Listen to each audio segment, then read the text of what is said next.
Selamat pagi, siang, sore, dan malam untuk Bu Rani dan asisten sekalian. Perkenalkan kami dari kelompok 5, tugas besar metode pelaksanaan konstruksi ingin mempresentasikan hasil analisis metode konstruksi untuk jembatan Tuntang. Untuk presentasi kali ini dibagi menjadi 5 topik. Yang pertama adalah gambaran proyek dan informasi umum. Nah, proyek yang dilakukan kali ini adalah proyek pembangunan Jalan Tol Semarang Solo yang dilakukan oleh PT Transmarga Jateng. Pembangunan ini dilakukan dari tahun 2019. Dari 2009 dan dibagi menjadi 2 tahap. Fokus dari proyek ini adalah pengerjaan proyek tahap 2 seksi 3, yaitu pembangunan Jalan Tol Bawen Salatiga. Nah, untuk pembangunan tahap 2 seksi 3 ini dibagi menjadi 3 paket pekerjaan seperti yang berada di slide. Nah, dari 3 paket pekerjaan ini dibangun 2 jembatan, yaitu jembatan pertama adalah jembatan Tuntang yang berada di paket 31, yaitu di Bawen Polosiri. Nah, direncanakan jembatan Tuntang ini akan dibangun sepanjang 350 meter dengan lebar 15 meter. Berikut ini adalah informasi dasar proyek. Proyek ini diasumsikan dilaksanakan pada tahun 2021, sehingga perkiraan biaya proyek pada 2021 ini ditentukan menggunakan biaya konseptual untuk membantu memproyeksikan biaya-biaya pada tahun 2015.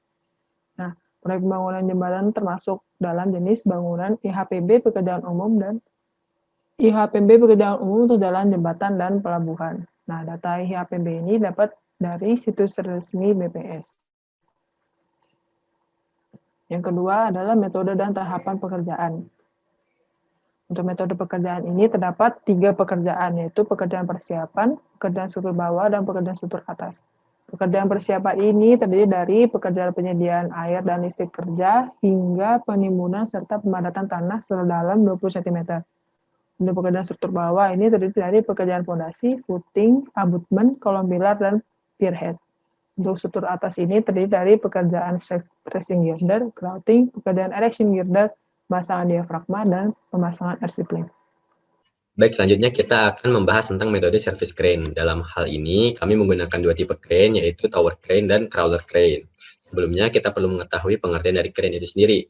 Crane adalah suatu alat pengangkut dan pemindah material yang bekerja dengan prinsip kerja tali yang digunakan untuk mengangkat dan menurunkan muatan secara vertikal dengan pergerakan horizontal dengan 2 derajat kebebasan secara bersamaan. Kemudian berikut adalah spesifikasi yang kami gunakan untuk tiap crane. Crawler crane menggunakan tipe Hitachi KH180 dengan detail ada di PPT. Kemudian untuk tower crane dengan tipe TC6517B-10 dengan ketinggian 60 meter dan berat maksimum 5 ton dan 1,7 ton dengan detail yang ada di PPT. Kemudian berikut adalah konfigurasi untuk tiap-tiap mesin crane. Sebelah kiri adalah crawler crane dan sebelah kanan adalah tower crane. Nah, kemudian berikut adalah video animasi pengerjaan metode service crane. Nah, yang pertama adalah balok girder yang sudah di-stressing dipindahkan dengan trailer dari tempat penyimpanan ke lokasi pemasangan yang elevasinya mirip dengan elevasi pemasangan balok girder. Kemudian salah satu ujung girder dikaitkan dengan tower crane melalui sling dan ditempatkan di trailer.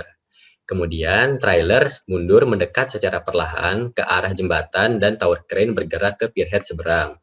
Ketika trailer sudah bisa mendekat lagi, ujung balok girder yang ada pada trailer dikaitkan dengan crawler crane, dan kemudian tower crane dan crawler crane mengarahkan balok girder bersama-sama menuju letak yang telah direncanakan sebelumnya.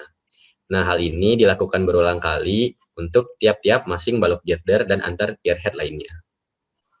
Baik, selanjutnya kita akan membahas mengenai metode launcher. Nah, sebelumnya kita bahas dulu apa itu launcher. Jadi kalau misalkan kita lihat di keputusan Menteri Ketenagakerjaan RI nomor 99 tahun 2015, launching girder itu alat untuk memasang monolith girder dan precast segmental girder yang biasanya digunakan di jembatan atau jalan layang, dan alat ini digunakan tanpa bantuan alat lain. Dan kalau misalkan kita lihat spesifikasi alat yang kami gunakan di dalam tugas besar ini, itu adalah tipe MCJH40-160 yang bisa dilihat di tabel berikut, dan kami dapat sumbernya dari Alibaba. Dengan konfigurasi dapat dilihat di gambar berikut.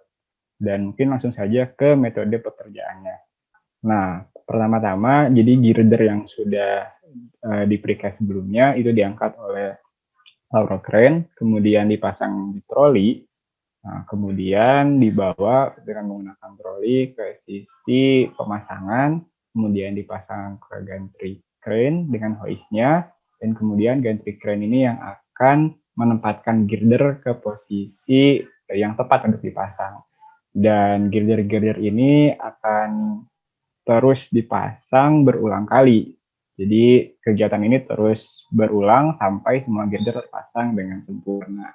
Itu yang dilakukan dalam metode launcher ini. Seperti itu penggambaran dalam bentuk videonya. Masuk ke bagian 5, komparasi metode. Komparasi metode dilakukan dengan meninjau secara kualitatif dan kuantitatif. Aspek pertama yaitu keamanan. Metode service crane memerlukan 2 crane untuk mengangkat girder. Jika kapasitas angkat antar crane berbeda, maka rawan terjadi puntir. Selain itu, faktor angin juga berpengaruh, apalagi pada ketinggian jembatan yang cukup tinggi.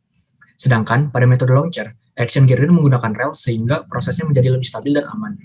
Pada aspek penggunaan lahan, metode service crane memerlukan lahan yang lebih besar untuk crane bergeser-geser dalam menyesuaikan lokasi girder, sehingga metode launcher hanya memerlukan 1 jalur rel saja. Pada aspek kapasitas angkat, crane dan tower crane mengalami pengurangan kapasitas angkat seiring pertambahan panjang boom. Sebagai contoh, pada tabel ini terjadi pengurangan dari 50 ton menjadi 9,2 ton, sedangkan kapasitas angkat launcher tidak berkurang. Pada aspek ketersediaan alat, crawler dan tower crane sudah cukup banyak dimiliki oleh kontraktor. Jika tidak tersedia, maka dapat disewa dengan mudah karena ketersediaannya cukup banyak. Di sisi lain, launcher belum tentu dimiliki oleh subkontraktor, terutama lokal. Bila menyewa, perlu memesan dan menunggu antrian.